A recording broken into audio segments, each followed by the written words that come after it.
మీరు చెప్పినట్లుగా drunk and drive దొరికారు అనుకోండి, బండి సీజ్ చేయొచ్చా లేదా? డ్రంక్ అండ్ డ్రైవ్లో దొరికితే మనకు అనేక సార్లు మన హైకోర్టులు ఆదేశాలు ఇచ్చినాయి. బండి సీజ్ చేసేదానికి అధికారం లేదు, కానీ బండి అతను ఆ తాగిన వ్యక్తి ఎవరైతే ఉన్నాడో అతనే వాహనం నడుపుకుంటూ ముందుకెళ్తే ప్రమాదం జరిగే అవకాశం ఉంది. కాబట్టి ఆ క్షణం, ఆ పట్టుబడిన క్షణం అతను నడపకుండా నిరోధించడానికి మాత్రమే ఇది ప్రయత్నం.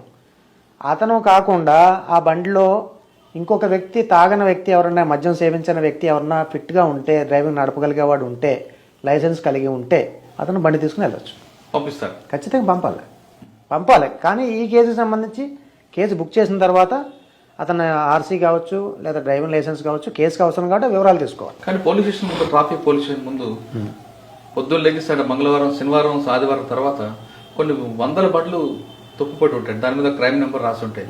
అంటే అవన్నీ కూడా సీజ్డ్ బండ్లు అనుకోవాలా, లేదు ఆ టైంలో వెనక ఎవరు లేరు అని ఆ బండ్లు పెట్టుకుని అనుకోవాలి? వెనక ఎవరు లేని కారణంగానే బండి పెట్టుకోవడం కూడా మీరు అనుకున్నట్టుగా పోలీస్ ఆఫీసర్లు ఎవరు కూడా హ్యాపీగా ఉంటారు బండి సీజ్ చేయడం. ఎందుకు ఉండరని చెప్తాను. అంటే ఒక రాత్రి ఒక డ్రంక్ డ్రైవ్ డ్యూటీ చేసిన తర్వాత ఒక ఇన్స్పెక్టర్ గారు లేదా ఏసీపీ టీము అక్కడ ఒక 30 మంది పట్టుబడ్డారు అనుకుందాం. 30 వాహనాలను పోలీస్ స్టేషన్తో అక్కడ స్పాట్ నుంచి తరలించడం ఎంత కష్టసాధ్యం అనుకుంటారు.